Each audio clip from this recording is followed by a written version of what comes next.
এদিকে ঠান্ডাজনিত রোগে হাসপাতালগুলোতে বেড়েছে রোগীর সংখ্যায় সবচেয়ে বেশি আক্রান্ত হচ্ছে শিশুরা। রাজশাহী থেকে সরাসরি যুক্ত হচ্ছেন সহকর্মী মতিউর মুর্তজা। মুর্তজা, রাজশাহীতে হাসপাতালে রোগীর সংখ্যা কতটা বেড়েছে, কি বলছেন চিকিৎসকরা?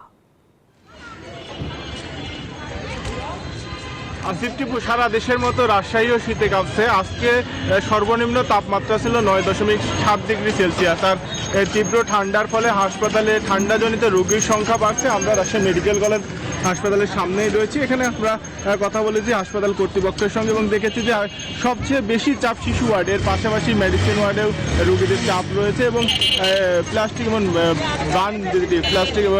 প্লাস্টিক সার্জারি এবং বার্ন ইউনিটেও কিন্তু রোগীদের চাপ রয়েছে। অনেকেই শীতে আগুন পোহাতে গিয়ে আগুনে পুড়ছেন, আক্রান্ত হচ্ছেন।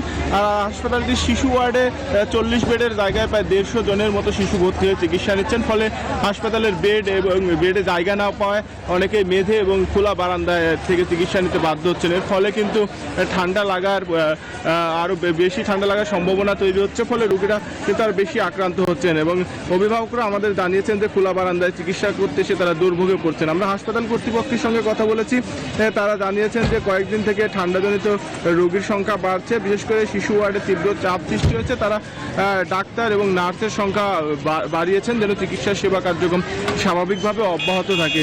আর আমরা বিশেষজ্ঞ চিকিৎসকদের সাথেও কথা বলেছি, তারা জানিয়েছেন যে বিশেষ করে শিশু এবং যারা বৃদ্ধ রয়েছেন তাদেরকে সতর্ক অবস্থায় রাখতে হবে। কোনো অবস্থাতেই যেন ঠান্ডায় আক্রান্ত না হয় সে বিষয়ে সজাগ দৃষ্টি রাখতে হবে।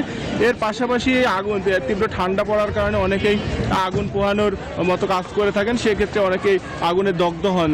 বিশেষজ্ঞ চিকিৎসকরা বলছেন যতটা সম্ভব আগুন পোহানো থেকে বিরত থাকতে হবে এবং আগুন পোহালেও এমন কাপড় পরতে হবে যেন সাথে সাথে খুলে ফেলা যায়।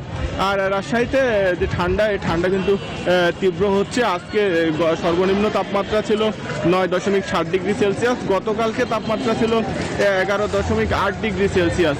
আমরা আবহাওয়া অফিসের সাথে কথা বলেছি, তারা জানিয়েছেন যে তাপমাত্রা যে কমবে এটি আরও কয়েকদিন অব্যাহত থাকবে এবং রাত এবং দিনের তাপমাত্রা আরও কমার সম্ভাবনা রয়েছে রাজশাহীতে। এই ছিল রাজশাহী থেকে সর্বশেষ। আসিফ টিপু।